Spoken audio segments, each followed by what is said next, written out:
Hi, I'm Igor, international grandmaster and chess coach, and you're welcome into this new lesson called Gambit Rules. Recently I received an email from my student where he shared his game with me. I found it quite instructive. Although this is a short game, it illustrates a few important practical rules of playing gambits. And that's why I'd like to discuss it with you and to analyze how to play gambits and how to counteract gambits. Okay, let's get it started.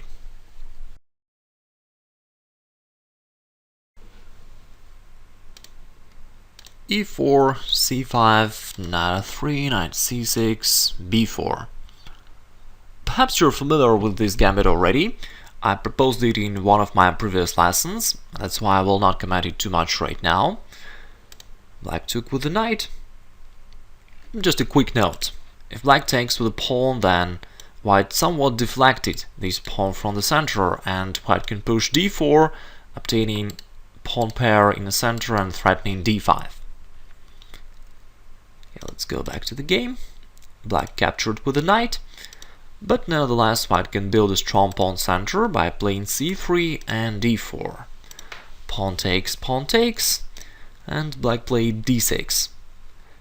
d5 may look more ambitious for black, but in that case white can capture the pawn, following with knight c3, gaining a tempo for development, and also black's queen became an object for an attack for the white species if it moves somewhere along the 5th rank.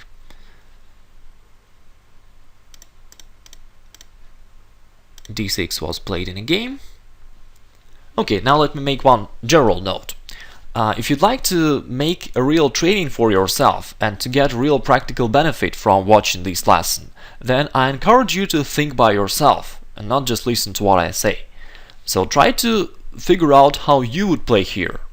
For example, in this position, how would you play as white? Please think about it. It's a good idea to pause the video sometimes, think by yourself, and after that resume the video and compare your ideas with the actual game continuation. White played d5, and this is the best move for sure. White is attacking opponent's knight, forcing it to go away somewhere. At the same time, white gets more space, opens a long diagonal for his pieces, for his bishop, maybe even for his queen. White can go queen d4 in some variations. That's why it has a lot of benefits for white. Now there is a problem that black needs to resolve: where to move his knight. What do you think about it? Where should black go? In the game he played knight e5, and it makes sense for sure. We've been taught to put pieces in the center, and from this point of view this is a correct move. However, in this particular position there is another important thing that we need to take into consideration. Here is the rule.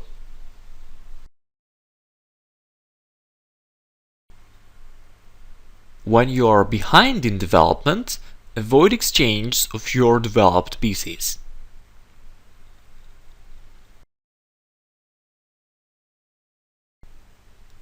Let's apply this rule for the current position. Well, you may be thinking that black is equal in development, he is not behind. For the moment it's true, but let's not forget that white played a gambit. He sacrificed the pawn for enabling his quick and natural development. White can bring his pieces into the game very quickly. He can go bishop b5, maybe queen e4, bishop b2, knight c3, and he's done. White can do all these moves very quickly and without any problems. If we look at the black's position, then his situation is much more difficult. It's not that simple to develop that dark squared bishop from f8.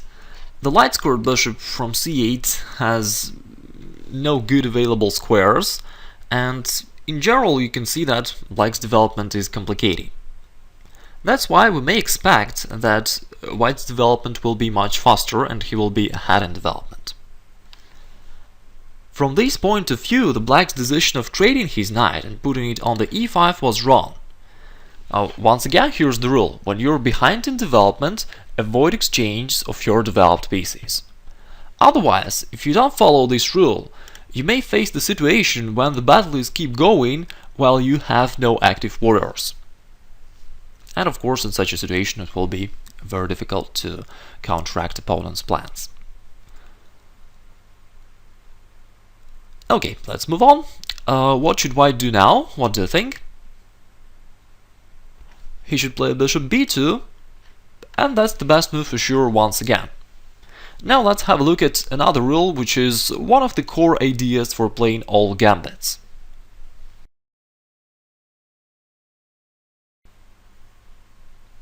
When you're playing a gambit, try to combine your development with attack. This is one of the main advantages that a gambit can give you. So try not just to develop your forces, but make these moves with the tempo, or develop and attack simultaneously. When you do it, you can realize your plan and prevent an opponent's plan simultaneously. And of course, you'll be on the top in such a situation.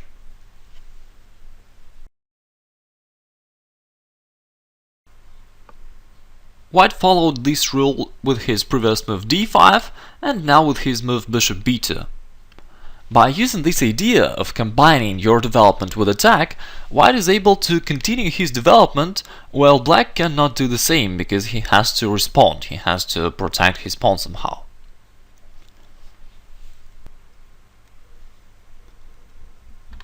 Actually, it's nearly impossible to protect the e5 pawn normally, because if Black plays something like queen d6 or queen c7, White will go bishop b5 check, bishop d7, bishop takes, and now Black either has to centralize his king, which will be certainly very dangerous and very bad, or capture with the queen,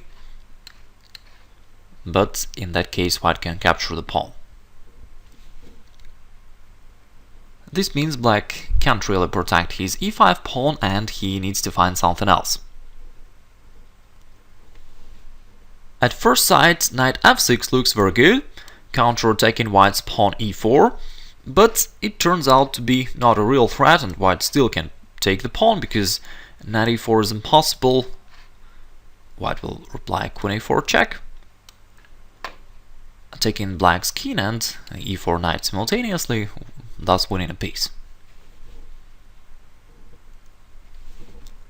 That's why in the game Black decided to abandon this pawn and just play e6. White took the e5 pawn. Now White regains material balance, and in some variations White is threatening to play d6, locking Black's bishop on its initial square.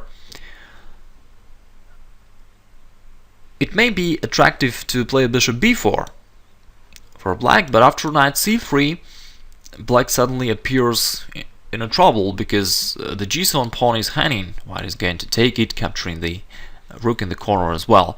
And once again White is threatening queen a4 with a double attack of Black's king and bishop. That's why bishop b4 looks active for Black, but in reality it rather creates problems for Black, not for White. Okay, here's a question for you. How would you proceed here as Black? In the game, Black decided to neutralize White's d5 pawn and he took e takes d5. It may seem very logical. Black is trying to prevent an eventual push d6 and it opens a diagonal for his bishop, enabling its development in the future. But at the same time, this is a major mistake because Black violated one of the very important rules.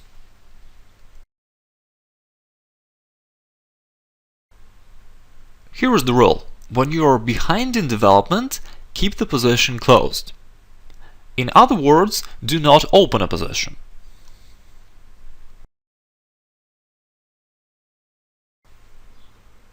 From this point of view, the Black's previous move e6 and especially his next move e takes d5 were the steps in the wrong direction. Now you can see the difference. Let's have a look at the position 2 moves before. Although White is more active and maybe he has some chances for developing an attack somewhere in the future, but right now it's quite difficult for white to start any real direct attack on the black's position. Black doesn't have any real weaknesses, and there is no way for white to break through and to start an invasion. After these moves e6, bishop takes and pawn takes, black opened a lot of lines, and now white can attack the black's king along the e line. White has the d line opened, white has those diagonals for his bishops, white can bring his bishop or queen on the diagonal a4, e8, and in total, as you can see, white is able to start the direct attack on the black's position. And that's why black should not have opened the position. So the rule states, when you're behind in development, when you're a defender, try to keep the position closed and do not open a position.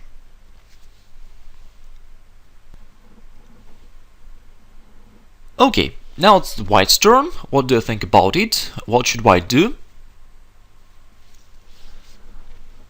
A lot of players would simply recapture on the d5, with a pawn probably.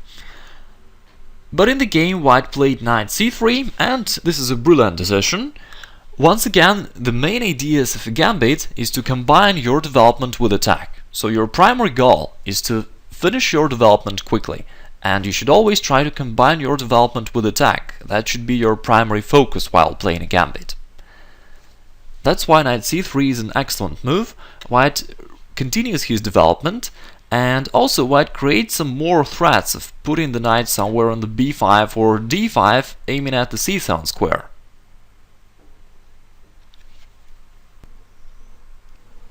It's pretty interesting that after d takes e4, white even can go into an endgame, and white's advantage in development is so huge that even in an endgame black is defenseless. If black covers the king with bishop d7, white will go bishop b5. Same will happen after king e8. If black goes king e7, then white can go knight d5 or bishop d6 check, and black loses his f8 bishop, and you can see that black's lonely king is attacked by all white's forces, so it's completely losing.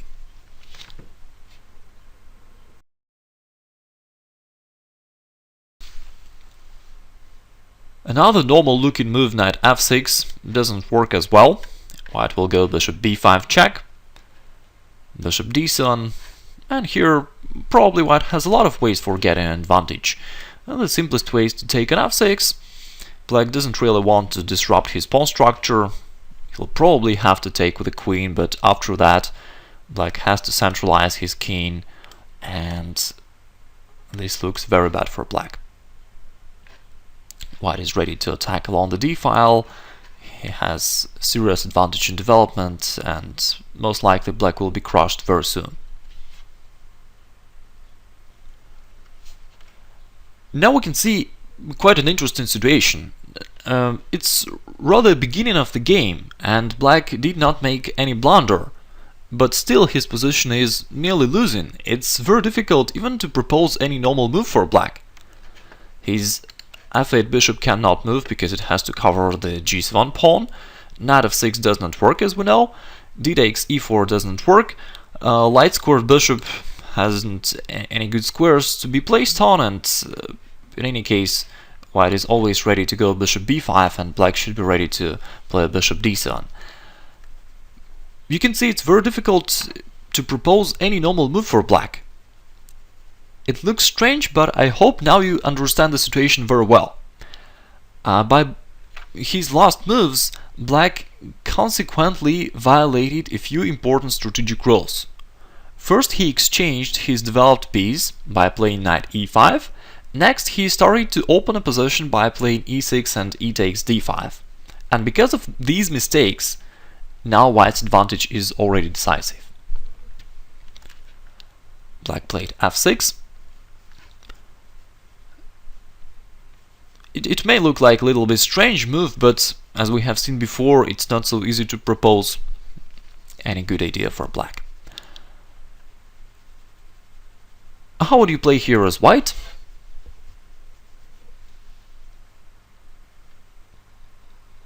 Should white go bishop d4 or bishop g3? none of them. Once again, when you're playing a gambit, you want to continue your development quickly and combine your development with attack, and that should be your primary focus. That's why the moves of our moves backward are definitely not in our plans, and we should try to avoid them as much as we can. White played knight takes d5, bringing a piece into play and threatening knight c7 check. Although white sacrifices a bishop, f takes e5, it gives white an excellent possibility for an attack with queen h5 move. As you can see, once again, white is combining his development with attack. If black goes g6, then white will take queen takes e5 with a double attack of black's king and rook, so at the very least white will win material, and also white probably can continue his attack. For example, white can go bishop c4, maybe queen f4. Queen f4 perhaps is not a good idea, but okay, at least white can capture the rook, getting a material advantage in addition to his superior attacking position.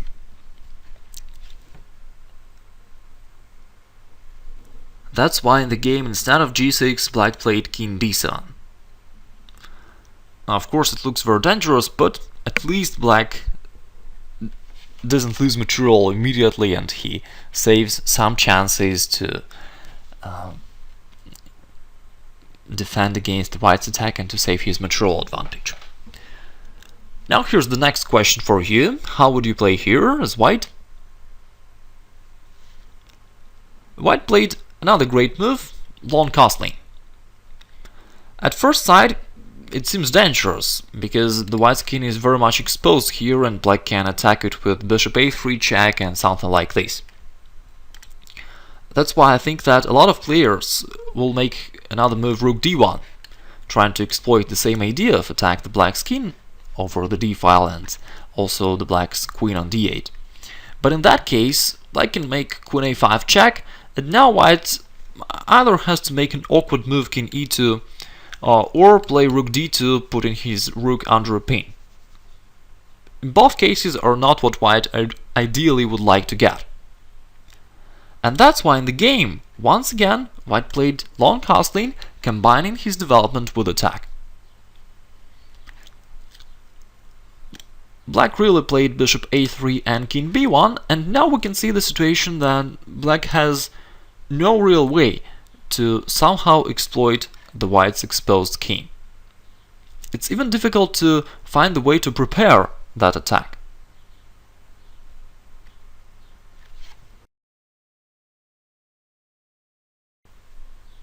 Your king cannot be attacked if your activity is higher. It's not an important rule, because in most cases we think that if our king is exposed, it will be attacked by an opponent.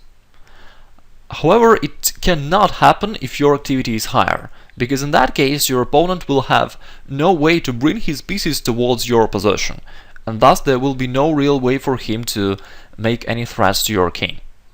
So you may be safe even if your king is exposed, even if your king is completely exposed, but your activity is higher and your position is superior.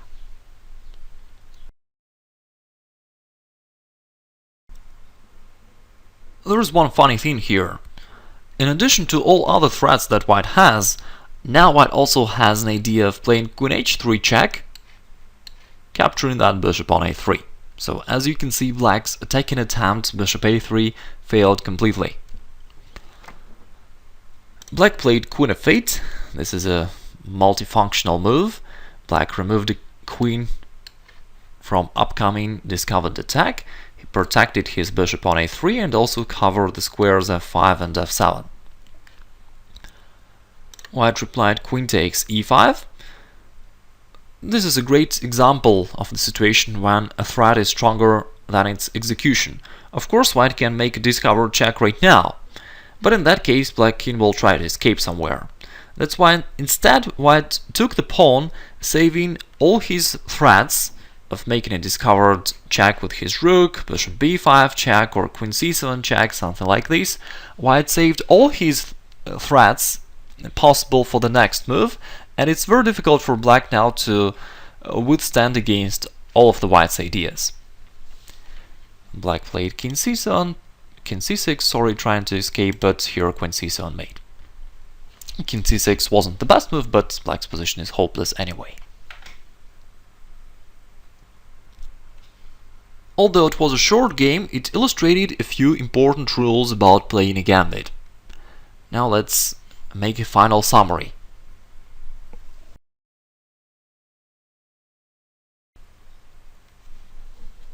The first rule: when you're playing a gambit, you should try to combine your development with attack. This is one of the core ideas behind any gambit, and this is one of the main advantages that a gambit can give you. By applying this idea, you can finish your development quickly, get advantage in activity, and start your attack. That's what White did in this game, and as you can see, an opponent was crushed very soon. Also, we need to know how to play against a gambit, so here are a couple of rules that we were able to observe during this game. The rules that are marked by red font: do not open a position and do not exchange your developed pieces. Both of these ways will rather help your opponent to start his attack, and of course you should not do it. Thus you should keep the position closed and you should not exchange your developed pieces.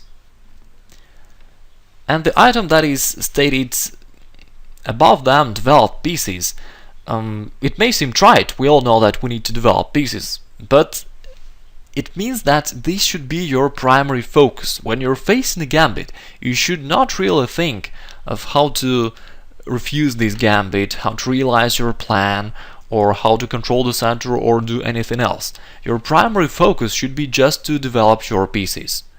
This is a practical rule for the situations when you face an unknown opening, and especially when you face an unknown gambit. Okay, let's have a look at any random example.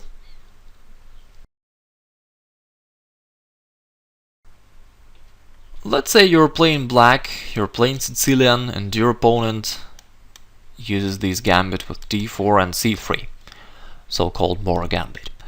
Let's say you have never seen it before and you don't know the theory of this line. So how should you proceed? You should recollect the rules that we discussed. Keep the position closed, do not exchange your developed pieces, and your primary focus should be just to finalize your development and to develop all your pieces. Thus you can play d3 to keep the position closed, to avoid opening of the c line, and after that, no matter what white do, you can just finish your development quickly. Play knight c6, knight f6, something like d6, e6, bishop e7 and castling. Yes, you will get a slightly worse position and maybe white will be a bit more active, but at least you'll be able to finalize your development and to get a normal position. You will not be crushed in the opening. I just make random moves to illustrate an idea. You don't need to do something special here. Just finalize your development somehow. Play castling and bishop d7. You'll get a normal position and there will be a long game ahead, and you'll be able to outplay your opponent later on. This is a practical advice that will help you to pass the opening stage safely when you face an unknown gambit.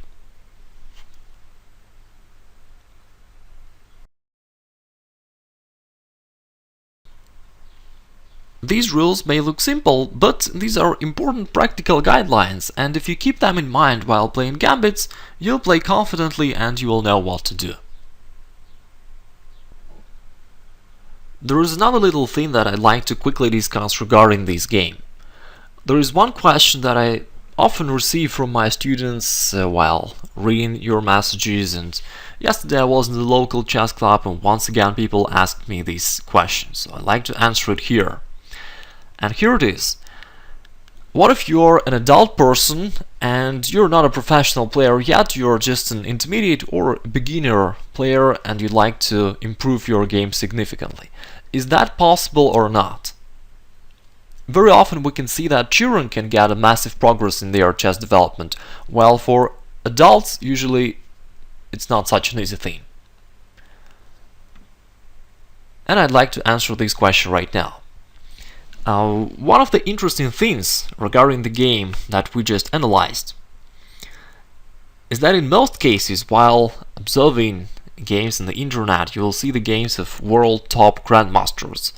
while we just analyze the game, which is the online blitz game of a player with only 1,800 of rating. Still, you can see that the game was excellent and all the moves that White played in this game were completely perfect. Another interesting thing is that Dennis, it's the real name of the White player, just several months earlier had a rating of 1,300. Now he has a rating of 1,800, and he plays such high quality games that I'm sure his rating will keep going up more and more. This is the progress that many children cannot achieve. So I mean, if you're thinking about this question of can you progress or not, then yes, you can. I have a lot of such examples and I publish them regularly. I receive them constantly, nearly every day, and I publish them regularly on the website. You can see them in free lessons, in comments of different people. You can find a lot of such stories. So this is the realistic goal for sure. That's not a matter of age. Usually people use the same methods and ways of training and thinking about chess, and that's why their results are also rather stable. But it's not a matter of age. If you're ready to replace your old habits by new, more effective ones, then you'll be progressing for sure. If you're ready to change the way you train and think about chess and think while playing chess, there will be no limits for you, and you can progress. To be completely honest, if you'd like to become one of the world top players, yeah, you'd better start your chess career in the very young age. But if you just want to become a strong player, a title player, this is the realistic goal in any age, that's for sure. So don't worry about it. As I said before, an important thing is to be ready to try out something new, and if you haven't tried this b4 gambit before, then why not to try? Below this video you can find the links to my previous videos with an analysis of this video. If you haven't seen with an analysis of this opening, if you haven't seen them yet, you can do so now, and after that give it a try. At least you can play it in your training games, and after that, if you like it, you can try to play it in more serious competitions.